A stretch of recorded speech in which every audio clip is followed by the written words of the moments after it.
KCJJ. Outside now, it's 33. It is 3 minutes after 8 o'clock, May 16:30. David Fine is here from the Heartlanders. Yes, and good morning, David. How are you? It feels great to be going to the playoffs, gentlemen. That's how I'm feeling. I'll bet. Still 2 or 3 days, 2 days. It's a great accomplishment. So it's a credit to everyone in our organization, and we're excited for the final 6 home games of our regular season and then hosting some playoff hockey. There's nothing like a playoff hockey game, the intensity, and we're excited for that in a few weeks once the playoff schedule drops as soon as we know our opponent and the timings. Okay, so we got an email the first part of the week, last week, and said the magic number was 6. Yep. So how did that get erased so quickly? Absolutely. So when you see 6, that's 6 points, and you get 2 points for a win. And if you lose in overtime, you get 1 point. So basically, looking at it last week, we knew that there was a slight chance that if basically 5 things happened before we played on Sunday, we would be in position to clinch. And it just so happens that like all 4 or 5 of those things happened, where the teams that were behind us, and sort of like in March Madness, if you want to say, like, you know, like the first team out kind of thing, if you're like creating a bracket and when the NCAA tournament selection committee decides. So like the first team out lost 3 straight games. And so that put our magic number down essentially to the point where it was 3 going into the game on Sunday. We lost in overtime, so we got a point, and it became 2. And then 2 minutes after our game ended, we needed Bloomington, our big rival this year, Bloomington. If they lost in regulation and got 0 points, it went from 2 points to 0 points with them losing in regulation. So basically, long story short, we needed about 5 things to happen, and they all happened in a span of about 2.5 days, and we were going to the playoffs. Well, congratulations. That's a pretty neat way to get it. And so now you guys are gearing up for the playoffs, but you still have like 7 games left. 7 games, 6 at home, including this one that we were talking about off the air, where there's going to be a lot of tired eyes, which I'm sure you can make fun of us for at some point here. But yes, so we have 3 home games this week on Friday, Saturday, and Sunday against the Norfolk Admirals. So they have a long travel to get here, and they're actually flying in, which is lucky for them, but they're flying from just outside Virginia Beach. Right. Beautiful, beautiful area there, and I hope it's funny, I looked at the weather this morning, and I want it to be warm, but I also want them to be uncomfortable, because they're down at beach weather, Virginia Beach, 75, 80 degrees. I kind of want it to be, like the Iowa 40s with some little bit of breeze in the mornings, and it can warm up later in the day, but make them uncomfortable here, give them some Midwest early spring weather. And then just me, I'm the only one on the planet that wants this.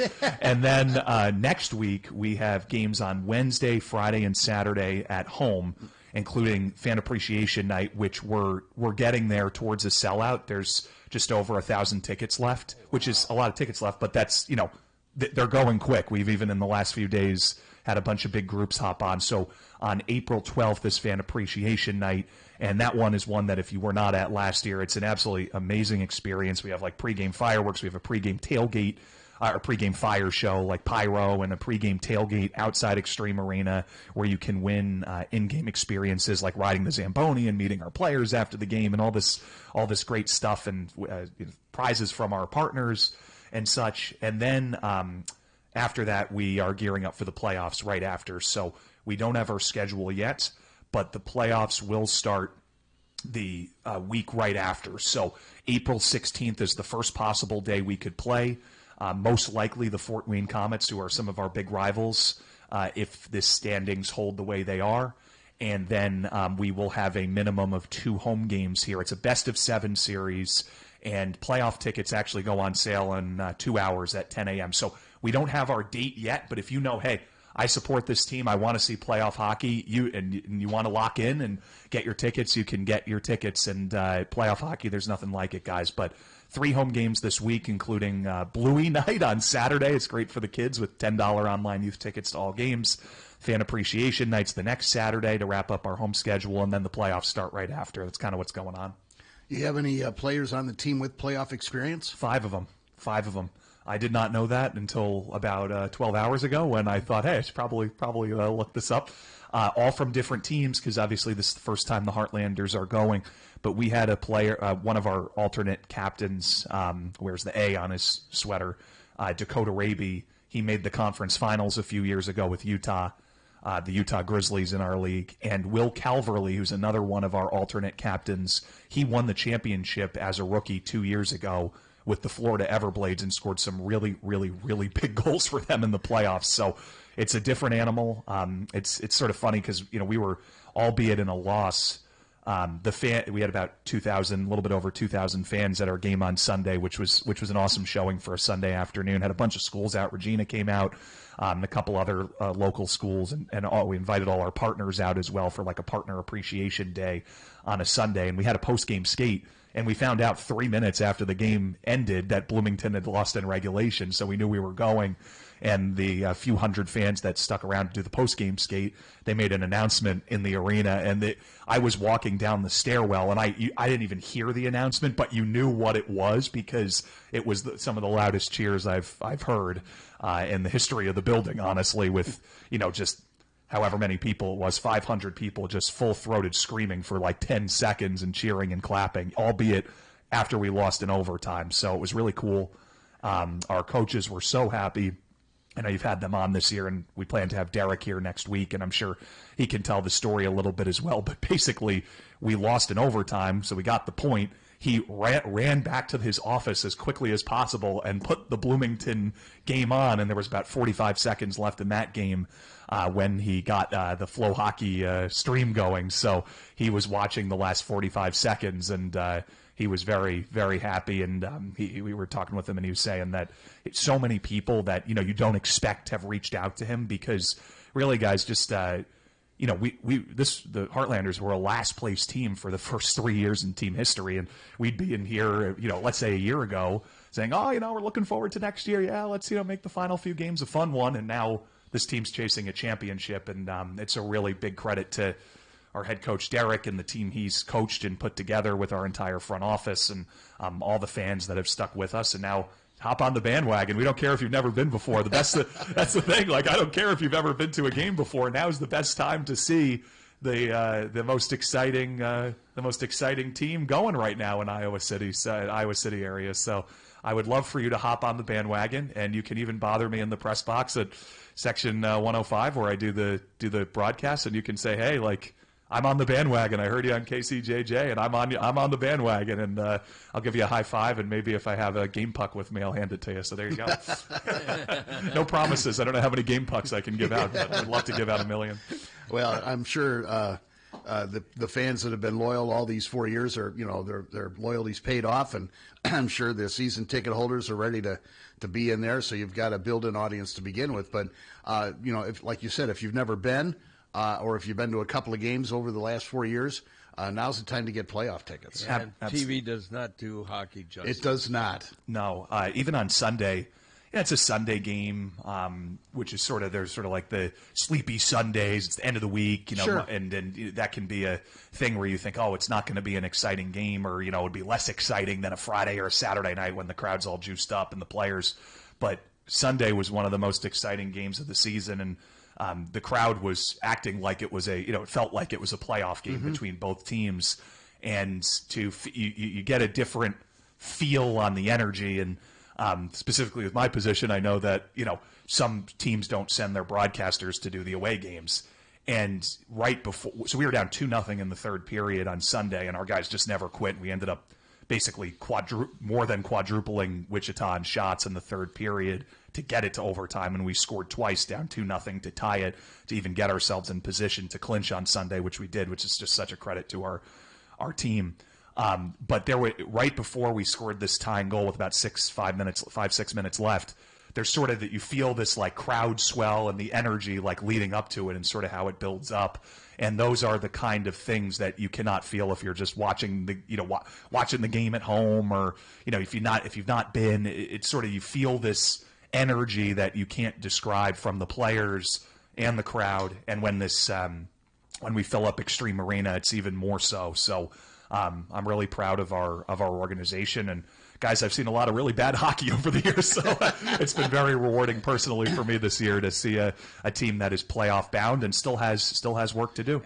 Well, so what will the mindset be of the team, knowing that they're in the playoffs over these next 7 games? I think it's about polishing things up, but also making sure that you're ready and battle-tested. And an example of that, I just talked about how on Sunday, and this is straight from our head coach, Derek, was telling us this yesterday, that team was down 2-0 going into the final period on Sunday, walked into the locker room, and Derek said, almost quote for quote, "We will face this exact situation in the playoffs in a few weeks, and anything can happen if we just get the next goal, and this is a situation we'll face, and we'll need to be ready to overcome it, so let's go do it now." And to the guys' credit, they did not lollygag. It's not like, we're probably going to the playoffs. They outshot Wichita 19-3 in the third period, just dominated them, almost won the game multiple times in the final few minutes once they tied it. So I think the mindset is about polishing things up and making sure you're situationally ready. But that doesn't mean like, it doesn't matter, we lost this game. That's not it at all.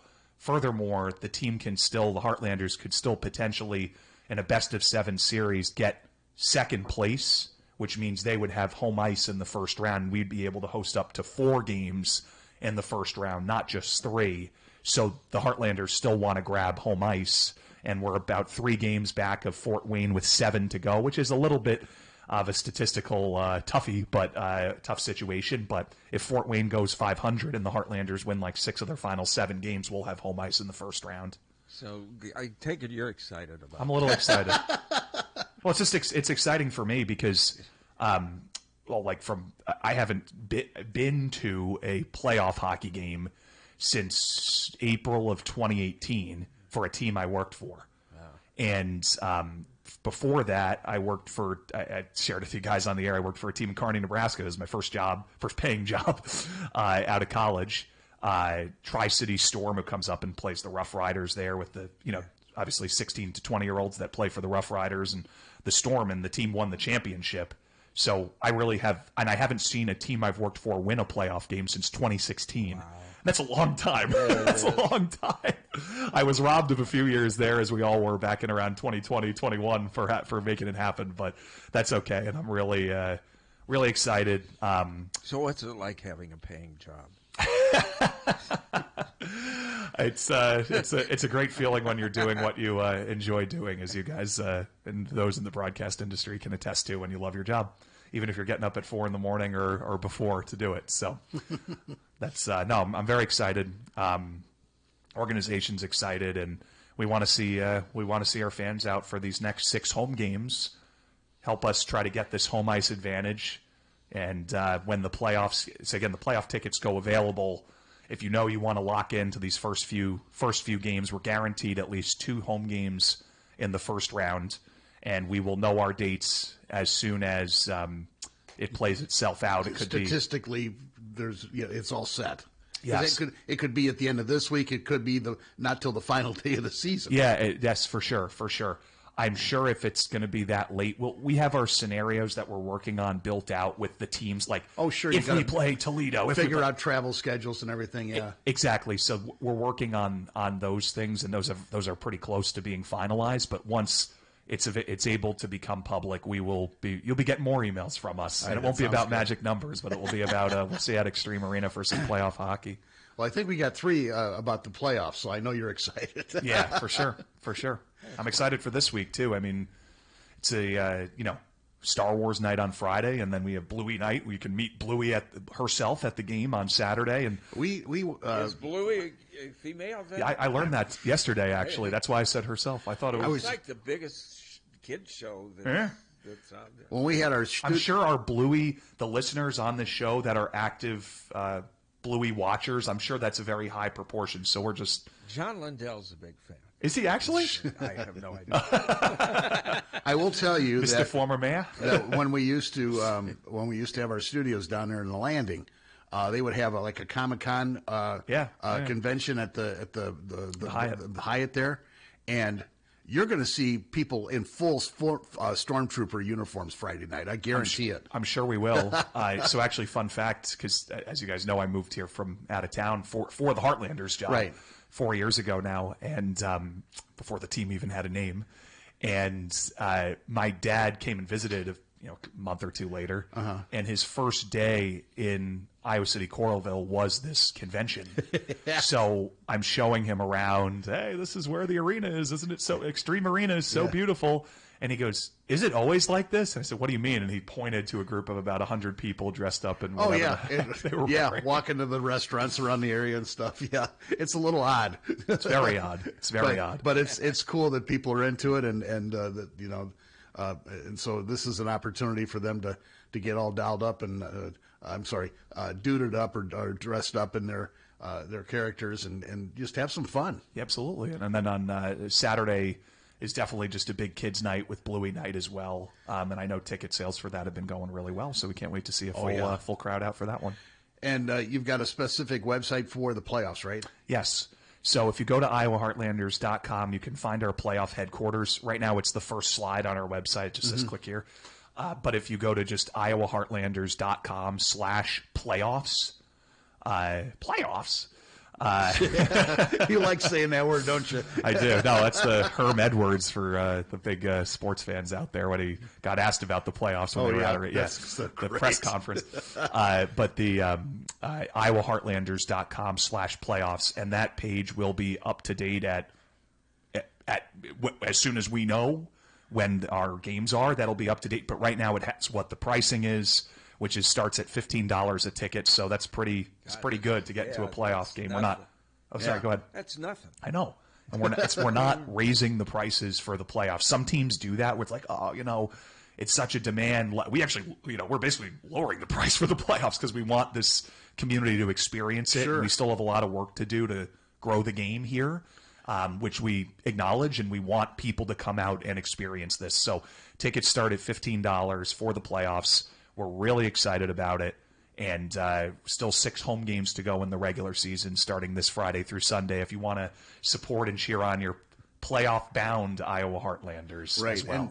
And there's not a bad seat in the arena. It's not so cavernous that if you're even in the top row, you're still going to see everything. No, they planned that. They did a great job with it. Yeah, just great. There's certain, including the team we're probably playing, Fort Wayne has plays at the old Allen County War Memorial Coliseum. If you say that 10 times fast, you'll probably get an FCC violation.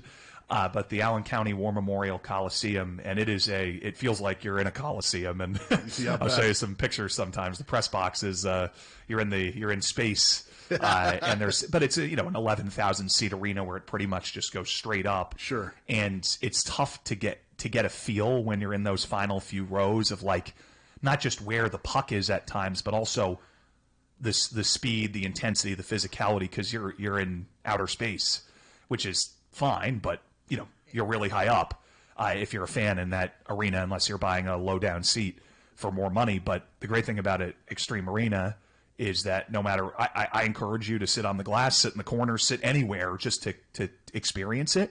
But no matter where you sit at a Heartlanders game, you are treated to an excellent view, in which everything, it's not like you have to walk a mile to the bathrooms or the concession stands or whatever. Everything's just right there. It's a brand new arena, and it was planned brilliantly by the Arena Co., including when John Lundell and Josh Schomburger and Kelly Hayworth and all those guys put their heads together and said, troublemakers. The troublemakers, when all the troublemakers and for Arena Co. Put their heads together and made a wonderful state-of-the-art arena that is, in my opinion, one of the top 2 or 3, if not the best arena in our league in AA hockey.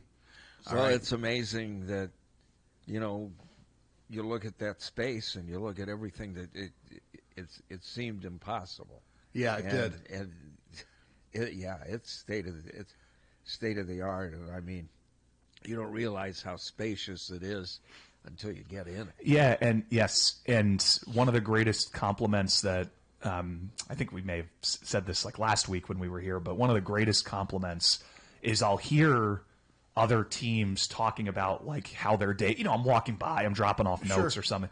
I'm not kidding you. I have never heard anyone say a bad word about the arena, where it is, the setup, the conditions of the arena, the ice, anything. Everything is in pristine condition, which also is a great credit to the arena folks there, the Extreme Arena folks in their front office, which just do an amazing job keeping the facilities, top notch for all events, not just for us, but whether it's the high school girls volleyball and they do the state some of these basketball games there, the wrestling that they have there, the Iowa volleyball, the Hawkeye volleyball. I mean, everything is kept. Gymnastics, even after the rodeo when it's all dusty and it takes them a few days to clean up. That they do an amazing job making sure that everything is as perfect as it can be, which makes us feel great as a hockey team to be able to step in and our players be able to perform, and us wanting to work hard to continue to grow the organization and grow the reach of the Heartlanders in our community. Well, thanks for coming in, and good luck for the rest of the season. And we can't wait for the playoffs to get started. Can't wait. I'm sure when Derek Damon, our head coach, is here next week, when we have him on next week with you guys, he's going to be he'll still be on cloud 10. He'll be bouncing around, yeah. He and I have both been bouncing around. We're two of the original four. There's only really technically three of us that have been around since day one. One player, Yuki Mira, our captain. Yep. Derek, the coach, has been around since day one, and then me as the communications guy and the long-suffering broadcaster that finally gets to call some playoff hockey this year. So looking forward to it, guys. All right, well, thanks, David. Thanks, guys. Mighty 1630, KCJJ. Hey, it's Peter Harmon, the food guru.